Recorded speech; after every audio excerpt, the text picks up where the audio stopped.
Well, good morning internet. Here we are. We have a beautiful minus 28 Celsius morning. A great Canadian morning.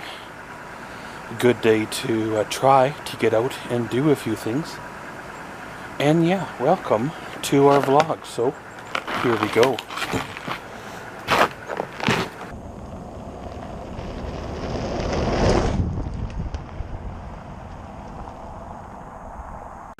Well, here we are 3 days after the big storm, and 1 day after the road trip, and 2 days after the road trip to Saskatoon. Yesterday I was feeling a little bit on the rougher side, so I just kind of stayed home here. Didn't really do a whole lot of anything but edit up some footage.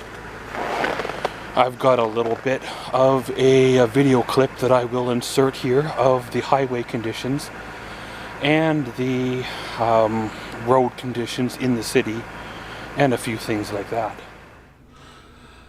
Well, here we are on the highway from Lloydminster to Saskatoon on Tuesday, March 6th of our 2018.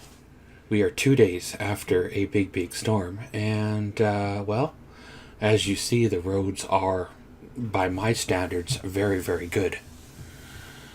There was a lot of pictures floating around on social media and a lot of people saying that the roads were bad, to stay off them and stuff. And obviously in the last 24 hours since the day after the storm, they've been out, doing their job, got the snow all plowed. As you see, the shoulder has some snow on it, and the passing lane has some spots that is got some ice covered, but no real issues there at all. My truck has what they call performance tires, so they are not winter type of tires, so I was kind of worried, being this was actually the first really official road trip with the truck in winter, and the first really drive at all on these tires, that I was worried that I wouldn't have much traction on the highway. It's a lot different not to have traction at 60 kilometers, around town, but when you're driving 110 kilometers on the highway, it's a whole different ballgame. But basically the highways were great all the way from Lloydminster, Alberta, all the way to Saskatoon, Saskatchewan. But some of the city streets were a little bit of a different story. Okay, here we are. We made her to Saskatoon. As you see, we're coming in on the outskirts here. Technically, this is still Highway 16. It's weird how Highway 16 does stretch through Saskatoon kind of like this, but once again, the town kind of grew up with the road going through it. They have made what they call Circle Drive, which is kind of a way to get around the city to alleviate the traffic mess, but Idlewild still to this day is the main way to get from one side to the other. And as you see here, the roads are, just like the highway, really good. They may be maintained by a different company as well. But once we cross this underpass here, you see that the roads changed. Well, this is Idlewild, a little bit further into Saskatoon. And as you see, the roads have a little more snow on them. They're a little bit more on the wet side, which can transfer to being, slipperier. Having slush or snow on them, can cause vehicles to slide around and all that good stuff. But, of course, for a person that knows how to drive, it is no problem at all to drive in, this kind of weather. So this is kind of the commercial end of Idlewild here. If you go a few blocks pretty much to the right, you end up with houses. If you go to the left, you end up with more commercial. And now here we are to the left, once again off of the Idlewild now, kind of coming up to the Saskatoon City Hospital. As you see, the roads haven't been plowed over toward the shoulders. The parking lanes are still, a little bit more narrower, but there is still parking on the side of the roads, and it is still really good and easy to drive around. No real issues there to get around with at all. Many people in the cities have small front-wheel drive cars. There's not a lot of people up here with big 4x4 trucks, kind of like there is in, Alberta. If I showed a little more, over to your right-hand side would have been the Saskatoon City Hospital. So, of course, after the hospital here, we'll come up here and we'll make a left-hand turn. And as you see by now, this is what they call secondary roads that aren't really priority to plow. They are completely snow covered. The lane is a two-way street, but it is barely wide enough to get a single vehicle through, much less having to meet somebody.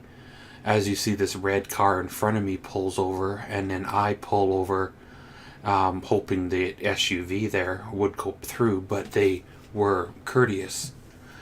However, if you didn't pull through and you were careless on how you would drive, the truck, even the heavy truck itself, was being tossed around rut to rut, so it would be very easy to sideswipe a parked vehicle, or even me passing this red car here.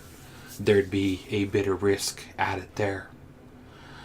I've driven in Alberta, like Edmonton, on side streets like this, and they're pretty much the same way. I don't know how they decide on priority of streets, who gets the plowing, who doesn't, but I guess it works. So coming up here, we have a yellow apartment building, I believe. Well, once we turn left here at the apartment building, you will notice once again a difference in the roads. So as you see, this road here is a little bit more of a busier road.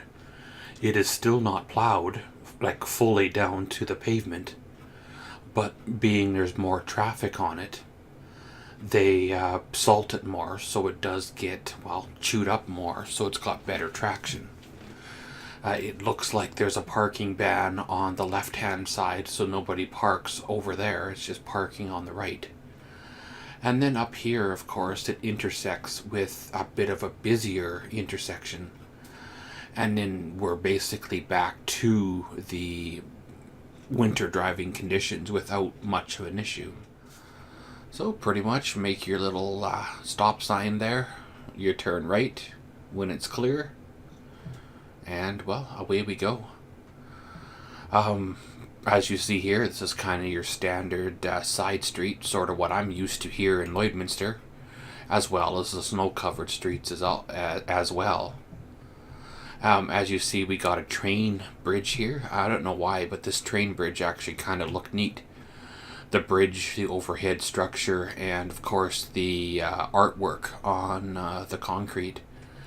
In Lloyd, where I'm from, we don't have train bridges. We don't have kind of, I don't know why our builders didn't look forward to the future. Our town is actually divided in half by two sets of train tracks that actually 2 or 3 times a day actually block our city and not allow traffic to go from the north side to the south side, and that's been like that for, forever technically, because, the railroad did come through before the town was settled, and, as many places were, and I guess they didn't have the vision to put an underpass or overpass at least on the main road, while our town was growing. The thing I like about larger cities is they had the vision for the future to actually deal with, or to have the potential for the future to deal with the potential traffic. Well, up here is another main thoroughfare that kind of connects a side street to Circle Drive. And as you see, it is, well, been plowed. It is good to go, salted, heavy traffic, so there is really no issue there with everything. But pretty much, guys, I thought I would just show you what the highway conditions were and the side roads and, well, main thoroughfares on Tuesday, March 6th of our 2018 in the big city of Saskatoon, Saskatchewan. And of course, when we did come back, it was getting to be dark. Things were starting to freeze up again. And I was worried that, the road would be a little bit slippery, but, well, the performance tires, I guess, did what performance tires do best, and slid all over the place, but it gave me the traction where I needed it to be, and we didn't end up in the ditch.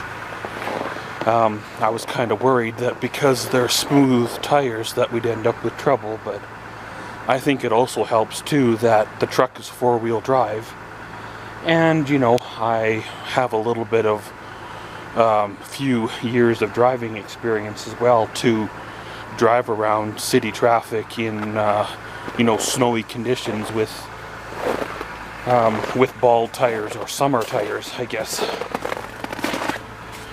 I want to do a few things in the future to this truck, so I'm torn between buying winter tires for the truck and then having a brand new set of winter tires with a couple of seasons on them and then trying to sell them, or leaving it the way it is for now, and then when I do my lift kit like I want, then buy winter tires then. A lot of the lift kits, pretty much all of them that I'm finding, require you to change out your tires, your factory stock tires and rims, to a larger size, and I really don't want to do that because one, you have to buy new rims, two, you got to buy new tires, and three, you technically should buy winter set as well, and it's just a lot of expense, almost as more than the lift kit was to originate. On the 16 Canyon, I did a level kit on the front, which brought the front end of the truck up, well, they said it was supposed to be a 2-inch, but I think I only seen about 1.25 inches, if that, of actual lift. And the back end pretty much stayed the same. However, I did put a helper spring in it, so when the trailer went on, it didn't sink down. So, the back end and the front end, I really didn't see a huge amount of difference. This truck here, I'd like to pick it up a touch, so I am thinking about doing a, whatever it would be, 3 in the front and 2 in the back or something. A bit of a lift, not like a full suspension kit, but then that way I guess I could keep my factory wheels and I wouldn't have to worry about it. I know I should do a suspension lift because it just works out better all the way around, but again, that is, well, way more money. Well, today I've got a list of things I'm wanting to do. Go to the pharmacy, go to the bank, stop by the big box orange hardware store, pick up some goodies. I have a feeling that our summer is going to be a wet summer, so therefore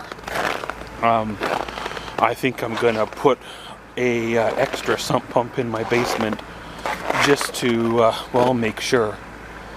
I've got one in there right now that I've had in there for years, and there's really never been an issue, never really been much of a need, but I think I'm going to probably double up just to make sure and then have everything good to go, because November and December we didn't have really a lot of frost, but January and February we had a lot of frost, so they always say 6 months from then we'll have heavy rain, so that's going to be like what, June, July, August, June, July, you know, when people are camping or so. So just to make sure, right, I don't need the furnace wrecked, or you know, the work that I've done down there wrecked because of well, a pump that failed or something like that, right?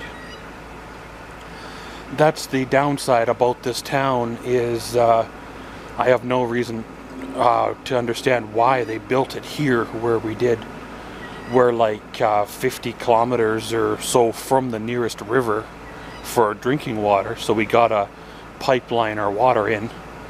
And but however, a lot of the houses in this town have well, water either in their basement or a high water table, so when it rains for an extended period of time, most houses have issues, you know.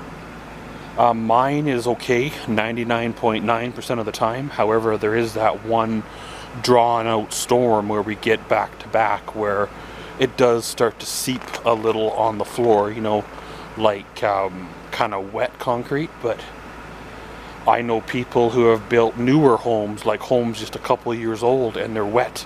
They actually got you know, 8-10 you know, inches or so of water. And then of course there's people with the old homes like mine that are actually lower than the streets around them, so every time it rains it's guaranteed to flood. And it's like, you know, wow, eh? But that's the wonderful town we live in. It'd be neat to do some historical research and find out what kind of back door dealings or room dealings was going on to make them want to build here and not along a river, you know. You look at other towns, we'll just say here in Alberta, you know, there's Calgary, there's Edmonton, there's Red Deer, well, there's Saskatoon, which is Saskatchewan, North Battleford. I'm sure there's more, and they're built along the river, or some cities are even closer to the river, where we're built in the middle of nowhere, where there's no drinking water, but there's, like, you know, soft ground and sloughs and you know, stuff you can't drink, right? But pretty much, guys, gonna let her warm up a little bit here, and then I'm gonna head her on out. By then the bank and pharmacy should be open, and then swing around by the big box orange and pick up what I need, and then we'll kind of get on with the day. So yeah, I'll catch you all later. Well, hello internets, here we are. We come to the end of another day. Apologize for not doing a check-in midday, but well, that's the way she rolls, right? Well, went out this morning and I went to my pharmacy. Then I went on over to the doctor and got that all over and done with. Went over to the big box orange hardware store and looked and shopped kind of around there for a few things, and couldn't exactly find what I was looking for, so went over to the big box blue store and still couldn't exactly find what I was looking for, and then went over to kind of a farm type store, but that was kind of a waste of time. I went over to Princess Auto, walked around there, found some more goodies, but I didn't pick them up and bring them home. Well, I was starting to feel a little bit rough, so I decided to come home. I did a lot more walking today than I have in the past, and well, I feel pretty good for it. Maybe it's the touch warmer weather where it's not minus 40, or maybe the doctor has the right balance of medications going on that is helping everything out. Well, I went out this morning trying to decide how I could adapt a 1.25" fitting to a 3/4 garden hose, and yeah, I found what I was looking for, but it was going to be over $35 to $40 to do it, which, you know, is not that bad, right? However, this is for a sump pump that's going to be pushing out water, and you have all that fluid going from an 1.25 inch diameter tubing into a 3/4 inch garden hose, you got a lot of pressure there pushing through a little area. So I was thinking, rather than paying all that money out to adapt it down to a smaller hose, why don't I just hook it up the way that it's meant to be hooked up? A couple of years ago, I drilled a hole in the side of my house for a sump pump discharge tube to go through, and kind of half forgot about it here until later on today. So if I went down, picked up a length of 1.25 inch tubing, as well as, you know, a couple of 45s, a couple of 90s, and probably a little rubber flexi joint, and I'll be able to hook that all up probably for far less than the, well, $40 the half other way. So we'll have to see how that goes. It'll be nice to have that pump going just in case. Like I mentioned earlier, it could be a wet summer. But that's another adventure for another day. And as always, thanks for watching Maxwell's Vlogs. Comment, subscribe, and enjoy.